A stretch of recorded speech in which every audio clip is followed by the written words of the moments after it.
आजचा हा व्हिडिओ पूर्ण बीई बीटेक साठी असेल. Year 2026 and 2027 has been started.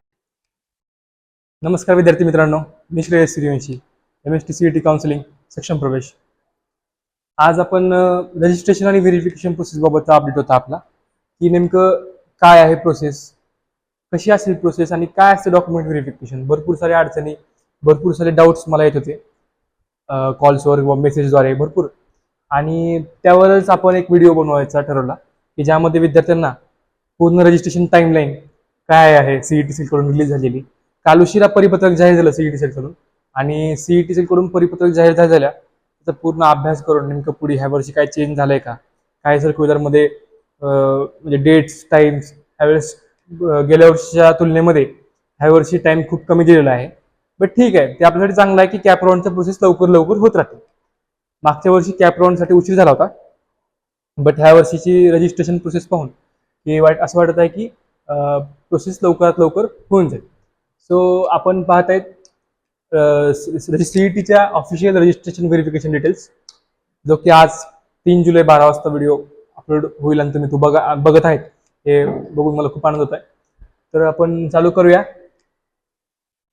हा आपलं युट्यूब चॅनल, यासाठी तुम्ही लेटेस्ट अपडेट्स आणि भरपूर साऱ्या नवीन गोष्टी, नेमकं college reviews, latest updates from CET cell, option form कसा बनवायचा, प्रत्येक कॉलेज खालीवर, choice course, seat matrix, provisional merit list analysis, या सगळ्या प्रकारचं अनालिसिस ह्या युट्यूब चॅनलवर येणार आहे. तर तुम्ही ह्या युट्यूब चॅनलला सबस्क्राईब करा, बेल आयकॉन दाबा, प्रत्येक व्हिडिओ बघा आणि त्या प्रत्येक व्हिडिओचे आपले फीडबॅक व्हिडिओज असतील जे की तुम्हाला तुमच्या राईट साईड कॉर्नरला दिसत आहे. पुन्हा भरपूर सारे असे व्हिडिओज आहेत की तुम्ही ते बघा, आपल्या चॅनलला एक्सप्लोर करा आणि सगळं एक्सप्लोर करून तुम्ही तुमचं डिसिजन घ्या. मी म्हणत नाही की काउन्सिलिंग घ्या, काउन्सिलिंग करा, असं नाही. तुमचा डिसिजन असणार आहे. फक्त गडबड होऊ देऊ नका आणि स्वतः जे डिसिजन घेणार आहे तो विचारपूर्वक घ्या. तर आपण चालू करूया आजच्या या रजिस्ट्रेशन प्रोसेससाठी जास्त वेळ न घेता. आपण पाहत होतो होम सीईटी सेलची वेबसाईट आहे, ऑफिशियल वेबसाईट, जे की सगळे अपडेट ह्याच्यावर येतात. सीईटीचे ऑप्शन फॉर्म फिलिंग असतील, रजिस्ट्रेशन व्हेरिफिकेशन, जे ऍडमिशन पोर्टल तयार करतं सीईटी सेल, जी बीई बीटेक साठी असतं. आजचा हा व्हिडिओ पूर्ण बीई बीटेक साठी असेल. पुढचे बाकीचे व्हिडिओ आपण DSY साठी वगैरे आपण आणणार आहे. तर आपला हा BE BTech and MBA MMS साठी the online application form filling process admission of to the BE and BTech and MBA MMS course of academic year 2026 and 2027 has been started. So याचं काय म्हणणं आहे की आपलं जो तुमचं रजिस्ट्रेशन व्हेरिफिकेशन आहे ते तुमचं चालू झालेलं आहे फॉर बीई बीटेक, आणि त्यासाठी ऍडमिशन नोटीस यांनी अगोदर जाहीर केली. आणि ह्याच्यासाठी तुम्हाला ह्याचं पूर्ण इंटिग्रेटेड काय काय नियम असणार आहेत ते तुम्हाला ह्या सर्क्युलरमध्ये मिळून जाईल. हे जो PDF आहे त्या PDF मध्ये आपल्याला मिळून जाईल. आणि PDF आहे, त्या PDF मध्ये आपल्याला ऍडमिशनची नोटीस पूर्ण BE BTech of and master of engineering and technology MTech यासाठी जो इंटिग्रेटेड 5 इयर्सचा जो कोर्स असतो आपला, लाईक ह्याच्याकडे लक्ष देऊ नका, बीई बीटेक लक्ष द्या.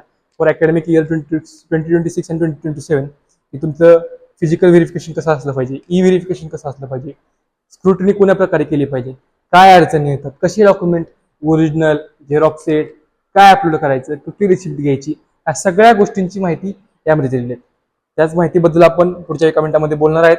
काय असणार आहे हे all India candidate, eligibility of admission, grouping system काय असते, पासिंग क्रायटेरिया काय असतो, कम्प्युटर सायन्स म्हणजे इन्फॉर्मेशन ब्रांचेसची सगळी माहिती, PCM मध्ये मग तुमचं कुठला course, bifocal course, computer science, electronics, त्याची मार्किंग स्कीम, डिसेबिलिटी कॅन्डिडेटसाठी काय असेल, या सगळ्या माहिती या सर्क्युलरमध्ये तुम्हाला दिल्या जाते. ठीक आहे, आपण वापस सीईटी सेलच्या याच्यावर येऊया आणि ऍडमिशन पोर्टल जे आलेलं आहे त्यावर आपण टाकूया. सिम्पली तुम्हाला काय करायचं आहे की तुमच्या ह्या जो आहे पूर्ण टॉपिक त्याला तुम्ही इथे क्लिक करायचं आहे. हे झालं click. Admission portal for academic year 2026-2027 BE BTech साठी तुम्हाला इथे न्यू दिसत आहे. न्यू दिसत आहे म्हणजे तुम्हाला इथे क्लिक करायचं आहे. आता हे झाल्यानंतर तुमचं हे तुमचं सीईटी सेलचं पूर्ण ऍडमिशन पोर्टल. ऍडमिशन पोर्टल मध्ये काय आहे, तुमचं न्यू रजिस्ट्रेशन ऑलरेडी रजिस्टर, तुम्ही ऑलरेडी रजिस्टर, कधी रजिस्टर केलेलं आहे तुम्ही तुमचं जेव्हा तुम्ही सीईटीचा फॉर्म भरला होता आणि तुम्ही रिझल्ट बघितलाय की तुम्ही तर ऑलरेडी रजिस्टर आहे, तेच लॉग इन आयडी आणि क्रेडेन्शियल तुम्हाला इथं वापरायचे. ठीक आहे, हे नंतर बघूया. ह्याच्याबद्दल तुम्हाला हे आताच उपयोगाच नाहीये. ज्यावेळेस तुम्ही रजिस्ट्रेशन करणार आहे, व्हेरिफिकेशन करणार आहे, त्यावर आपण वेगळा व्हिडिओ आणूया आणि त्यानुसार तुम्ही पाहू शकता. आता online registration and application upcoming of required documents by the candidate for admission website. Registration आणि application uploading required documents. Registration हे कधी चालू झालेलं आहे?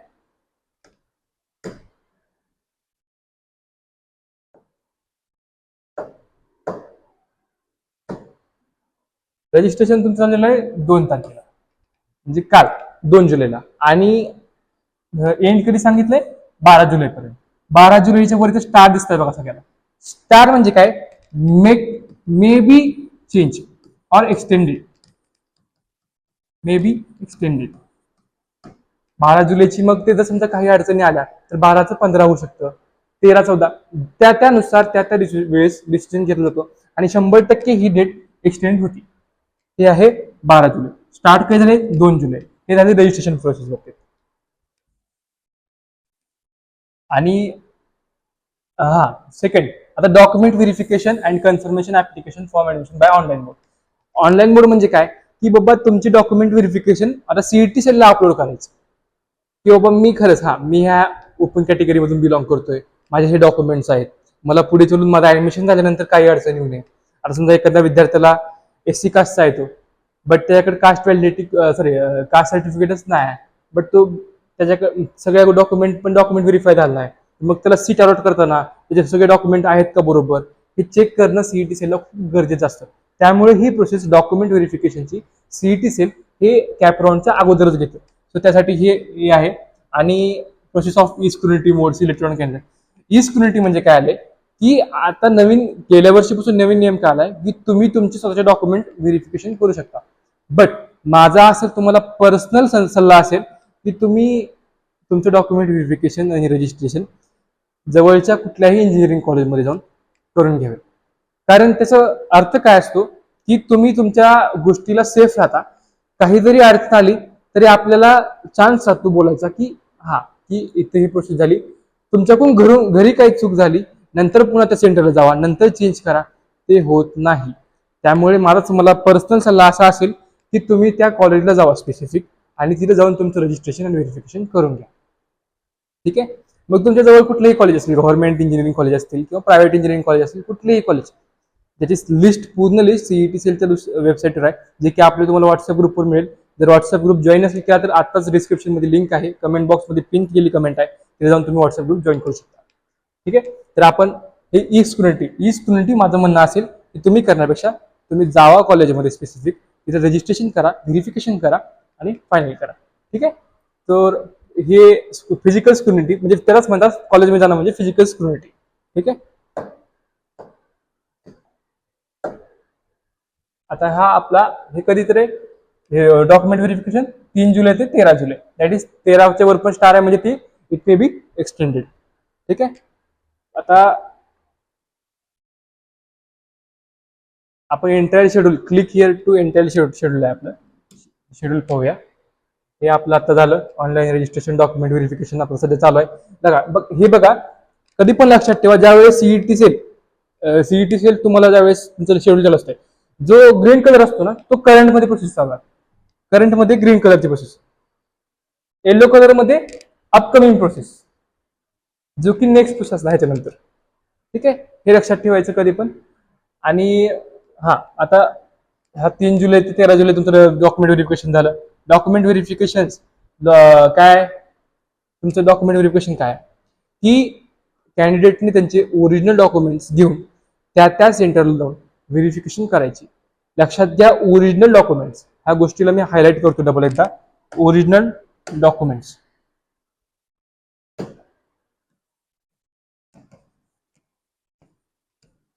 ओरिजिनल डॉक्युमेंट्स किंवा कुठल्या तुमच्या कास्ट सर्टिफिकेटची किंवा कास्ट व्हॅलिडिटीची किंवा नॉन क्रिमिलियरची जर पावती असेल तर ती पावती घेऊन जाणं बंधनकारक आहे. पण तुमचं ऍडमिशन 4थ्या राऊंडच्या होण्याच्या अगोदर तुमच्याकडे ओरिजिनल डॉक्युमेंट त्या पावतीची असणं खूप गरजेचं आहे. अदरवाईज तुमचं ऍडमिशन कॅन्सल होण्याची शक्यता आहे. ही जी गोष्ट आहे ती तुम्ही त्यासाठी तुम्हाला आजचं मी नेक्स्ट मध्ये पाहणार आहे की कुठले कुठे डॉक्युमेंट लागणार आहेत काय. त्या डॉक्युमेंट सोबत तयार असणं खूप गरजेचं आहे. जर तुमच्याकडे सध्या કોઈ डॉक्युमेंट असेल त्याला अप्लाय करा, त्याची रिसिप्ट अपलोड करा. रिसिप्ट सध्या ऍक्सेप्ट केली जाते, बट चौथ्या राऊंडच्या अगोदर तुम्हाला ओरिजिनल डॉक्युमेंट जमा करणं गरजेचं आहे.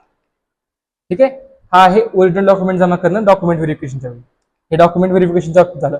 कधीपासून आहे 3 जुलै ते 13 जुलै. तुम्ही जवळच्या कुठल्याही सेंटरमध्ये जावा 3 जुलै ते 13 जुलैमध्ये प्रत्येक रविवार प्रत्येक येणारी गव्हर्नमेंट सुट्टी त्या दिवशी पण ऑल डेज हे सेंटर चालू आहे. असं नाही की आता उद्या रविवारला सुट्टी आली असं नाही. ठीक आहे, सुट्टीच्या दिवशी पण चालू आहे. अशी कुठलीच गोष्ट नाही आहे की ती त्या दिवशी अवेलेबल नाही. तो नंतर आपण पाहताय हे झालं रजिस्ट्रेशन आणि डॉक्युमेंट व्हेरिफिकेशन. ही एक गोष्ट खूप इम्पॉर्टंट आहे. रजिस्ट्रेशन म्हणजे प्रकार काय की बाबा मला कॅप राऊंड खेळायचे, 1 2 3 4 कॅप राऊंड मध्ये यायचं आहे, एंटर व्हायचा. त्यासाठी तुम्ही स्वतः रजिस्टर करता की हा मला यायचं आहे. मग रजिस्टर करण्यानंतर तुम्हाला काय पाहिजे की तुमची डॉक्युमेंट व्हेरिफिकेशन झालेली पाहिजेत. कारण का की तुम्हाला एखादी सीट अलॉट करायची आहे. तू काय बाबा तुझ्याकडे काय पुरावा आहे की तू त्या कास्ट कॅटेगरी मधून बिलॉंग करतोस किंवा तू काय तू फिजिकल हँडिकॅप आहेस. अशी तुमचं जर तुम्हाला ज्यावेळेस रिझर्वेशनचे बेनिफिट्स पाहिजे असतात त्यावेळेस काय गॅरंटी आहे की तुमची ग्रुपिंग झाली. हा, ग्रुपिंग म्हणजे काय तर 45% marks of your 12th HSC physics chemistry math. ठीक आहे, तुमचं काय असतंय physics chemistry math 150 mark, sorry physics chemistry math open कॅटेगरीसाठी फिजिक्स केमिस्ट्री मॅथ यासाठी तुमची बेरीज पाहिजे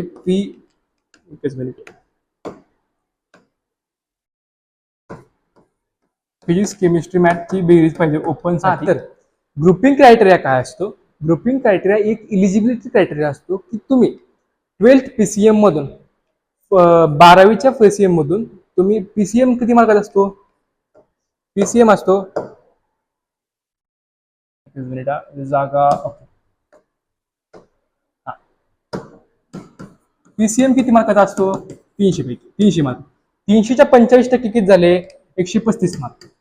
ठीक आहे, 135 मार्क 300च्या 45%. हा असतो ग्रुपिंग क्रायटेरिया. ग्रुपिंग क्रायटेरिया म्हणजे काय की तुम्हाला 300च्या 45% मार्क पाहिजेत जर तुम्हाला सीईटी सेलमध्ये सीईटीचा अपेअर व्हायचं असेल, इंजिनिअरिंगसाठी अपेअर असेल. हे कधी कोणासाठी? ओपन कॅटेगरीसाठी. जर तुम्ही कुठल्या कॅटेगरीमधून बिलॉंग करताय like SCBC, SC ST, OBC तर तुम्हाला 120 मार्क असणं गरजेचं आहे. म्हणजे तुम्हाला मग फिजिक्सचा 40 मार्क असू द्या, केमिस्ट्रीला 40 मार्क असू द्या, मॅथला 40 मार्क असू द्या, हे तुमचं ग्रुपिंग झालं इथे 120 मार्कला.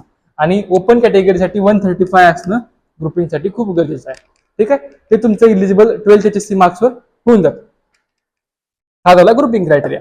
आता आपण पाहूया हा काय म्हणतात display of the provisional merit list and of Maharashtra and all India candidates. All India candidates म्हणजे काय? तुमचं जेई मार्क्सवर जे असतात ऍडमिशन, जेई मार्क्सला 50% कोटा आहे त्यावर पण आपण बोलूया. जेईला 15% कोटा आहे आणि सीईटीचा उरलेला. ठीक आहे, आता जेईचे तुम्हाला 1% जरी मार्क असेल ना, 1% तुम्ही इथं अप्लाय करू शकता आणि अप्लाय करा. कारण कधी कधी काय होतं बऱ्याचशा कॉलेजमध्ये शेवटला एखादा कुठला कॉलेज असेल आणि तिथं जर जेईचा कोटा असेल 15%, प्रत्येक कॉलेजला 15% कोटा असतो आणि जेईच्या एखादी सीट भरलीच नाही आणि तिथं कुठलं तरी 1% वाला त्याचा ऑप्शन टाकला असेल आणि त्याला कॉलेज पाहिजे असेल आणि जर ती सीट शेवटपर्यंत भरलीच नाही तर तुम्हाला ती मिळून जाईल ना, थोडी ती वाया घालणारी सीट. हे ऑप्शन फॉर्म भरताना प्रत्येक गोष्टीचा विचार करणं. जेईचे कट ऑफ बघा, मी आपल्या व्हॉट्सअप ग्रुपवर टाकीन की ऑल इंडियाचा कट ऑफ काय आहे, सीईटीचा कट ऑफ काय, त्या सगळ्या गोष्टीचं बघा. आणि नंतर तुमचं म्हणजे जेईचे मार्क्स किती इम्पॉर्टंट आहेत ते पण बघा. जेईला तुम्हाला किती मार्क, दोन्ही अप्लाय करताना दोन्ही करा. ज्यावेळेस तुमचं ते लागायचं नंबर त्यावेळेस ते बरोबर कॅल्क्युलेट होऊन तुम्हाला डिस्प्ले होणार आहे. ठीक आहे, हे झालं जेईचं म्हणजे ऑल इंडिया कॅन्डिडेट्स. मग प्रोव्हिजनल मेरिट लिस्ट काय असते बाबा? प्रोव्हिजनल मेरिट लिस्ट मध्ये तुम्ही महाराष्ट्रामध्ये किती आहेत तुम्हाला समजा पडले 98%, 98% पडले तुम्हाला. ठीक आहे, तुम्ही 98 पॉईंट तुमचं पर्सेंटाईल ओपन कॅटेगरीमध्ये तुम्ही ओपन कॅटेगरीमधून तुम्ही खेळणार अगोदर. ओपन कॅटेगरीमध्ये किती नंबरला तुम्ही की समजा मी हाय नंबर 2-3,000 नंबर 3,200 रँक आहे मला पकडूया आपण 3,200 ओपनचा. That is called as state level rank. तुम्ही जर प्रिव्हियस इयर कट ऑफ बघत असाल तर त्याच्यावर लिहिलं असतं बघा स्टेट लेवल असं वगैरे. हे झालं स्टेट लेवल. आणि जर तुम्ही कुठल्या कास्टमधून बिलॉंग करत असाल तर कॅटेगरी वाईज जो मेरिट नंबर असतो तो 300 किंवा 400 असतो. याचा एवढा जास्त उपयोग येणार नाही आपल्याला. आपल्याला बघताना मेरिट नंबर हाच बघावा लागतो. म्हणजे ह्या 300 आणि 400 किंवा मला म्हणू शकता की मला माझा कॅटेगरीमध्ये खूप हाय आहे, मी कॅटेगरी जस्ट तुम्ही त्या कॅटेगरीमधून किती आहे हे डिफाईन करते. That's it. हे तुम्हाला ज्यावेळेस एखादं कुठलं कॉलेज असेल टॉप कॉलेज आणि त्यासाठी सीट भरायची असेल त्याच्यासाठी उपयोगाला येतं. आपण त्यावेळेस त्यावर वेगळी चर्चा करूया. ठीक आहे. हा झाला मेरिट लिस्ट. मग ही मेरिट लिस्ट काय असते व प्रोव्हिजनल, मग पुन्हा नंतर मेरिट लिस्ट जाहीर झाली त्याच्यामध्ये तुमचा सगळं डाटा येणार. ह्या डाटामध्ये तुमचं नेम करेक्शन, तुमची नेमची स्पेलिंग चुकली असेल का, एखाद्यानं गेल्या वर्षी मला एक स्टुडंट होता त्याकडून चुकून फिमेल झालं होतं, मेलच्या जागी फिमेल झालं. ठीक आहे. तर अशा चुका होतात आणि मग पुन्हा मग ते त्यांनी लक्ष दिलं नाही, त्याने ते केलं बी नाही करेक्ट आणि त्याला सीट लागली लेडीज कॅटेगरी मधली. झाला विषय. लेडीज कॅटेगरीमधून सीट लागल्यानंतर आणि ज्यावेळेस त्याला खरं डॉक्युमेंट व्हेरिफिकेशन कॉलेजला करायला गेला आणि तिथे त्यावेळेस त्याला कळालं की आपल्या इथे ऍडमिशन होणार. असं चुका होतात. ज्यावेळेस प्रोव्हिजनल मेरिट लिस्ट येणं आली त्यावेळेस विद्यार्थ्याला त्याचं नाव बरोबर आहे का, त्याचं डेट ऑफ बर्थ बरोबर आहे का, त्याचं जेंडर बरोबर आहे का, कास्ट कॅटेगरी अप्लाय झाली आहे का प्रॉपर, जर TFWS ला यस केलं असेल तर यस झाले का प्रॉपर, या सगळ्या गोष्टी बघणं खूप गरजेचं आहे.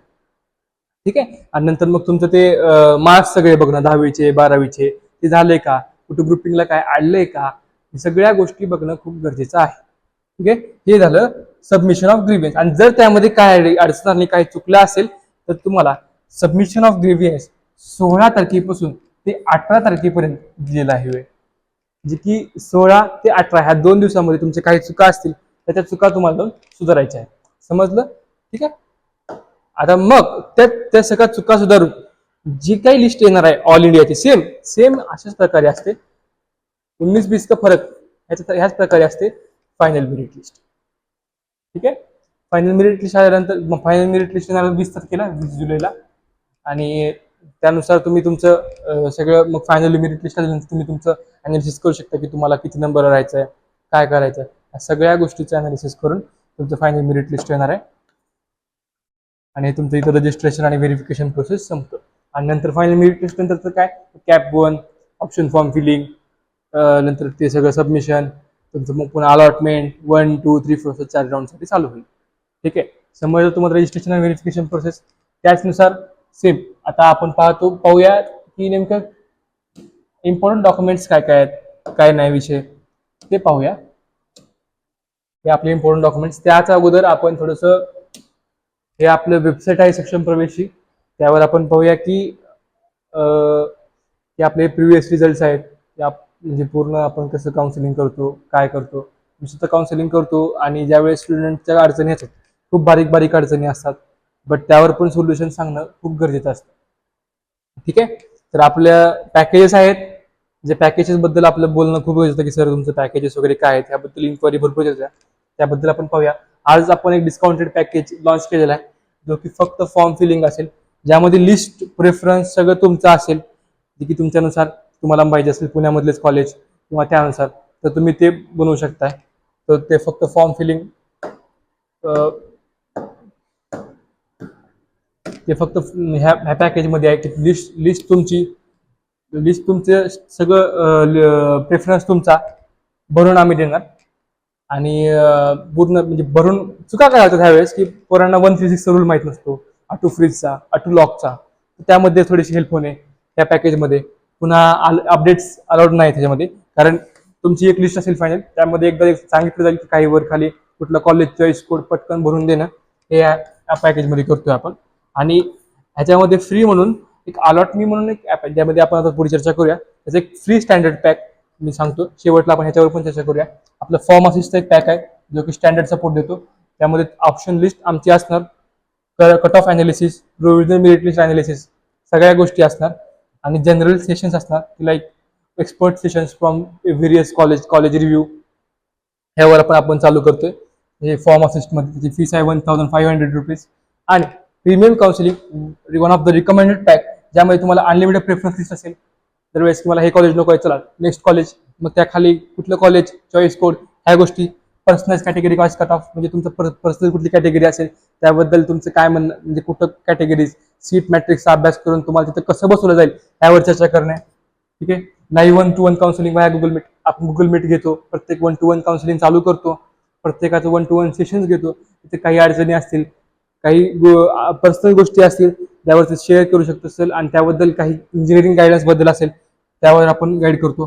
स्पॉट वन स्ट्रॅटेजीज असतात आपल्या, त्याबद्दल गाईड करतो. आणि इमर्जन्सी व्हॉट्सअप सपोर्ट, याबद्दल आपण, हे आपले 3 पॅक आहेत, 3 पॅक बद्दल आपण बोलतोय. तर आपण पाहूया आता रिक्वायर्ड डॉक्युमेंट्स काय काय आपले. रिक्वायर्ड डॉक्युमेंट्स पाहूया. हे आपलं ऍडमिशन शेड्यूल आणि रिक्वायर्ड डॉक्युमेंट्सचं ब्राउचर आहे. ओके, हे आपलं एक इम्पॉर्टंट डॉक्युमेंट व्हेरिफिकेशन आणि ऍडमिशन शेड्यूल बद्दल एक ब्राउचर आहे, जे की आपल्या कालच्या बनवलेलं आहे. याच्यामध्ये डॉक्युमेंट तुमचं बाबा सीईटीचं स्कोर कार्ड, सीईटी दिले बाबा, they score card they. HSC marksheet, 12वीचं तुमचं मार्कशीट असेल ते, 10वीचं मार्कशीट ते, डॉमिसाईल सर्टिफिकेट, नॅशनॅलिटी सर्टिफिकेट, जर तुम्ही कुठल्या कास्टमधून बिलॉंग करत असाल तर त्याचं कास्ट सर्टिफिकेट, व्हॅलिडिटी आणि नॉन क्रिमिनल, इथे 3 कॅटेगरीज. पुन्हा व्हॅलिड EWS, जर तुमच्याकडे EWS सर्टिफिकेट असेल तर, किंवा पर्सनल हँडिकॅप्ट असेल तुम्ही तर ते physical handicap certificate, transfer certificate म्हणजे TC तुमचा, गॅप सर्टिफिकेट जर तुम्ही गॅप घेतला असेल 12वी नंतर CET साठी वगैरे, किंवा कधी अगोदर गॅप घेतला असेल तर त्याचं गॅप सर्टिफिकेट. आणि जर तुम्ही जम्मू काश्मीर मायग्रंट असाल तर त्यासाठी तुमचं यासाठी आपली एवढी गरज पडणार नाही महाराष्ट्रामध्ये, बट तरी कोण असेल तर आपण ह्याचा यूज करू शकतो. हे झाले मॅन्डेटरी डॉक्युमेंट. कॅटेगरी वाईज कोणते डॉक्युमेंट पाहिजेत, कोणते लागणार आहेत, कोणते ओरिजिनल डॉक्युमेंट्स, हे सगळे ओरिजिनल डॉक्युमेंट्स तुम्हाला लागणार आहेत. याबद्दल आपण नेक्स्ट व्हिडिओमध्ये पाहूया.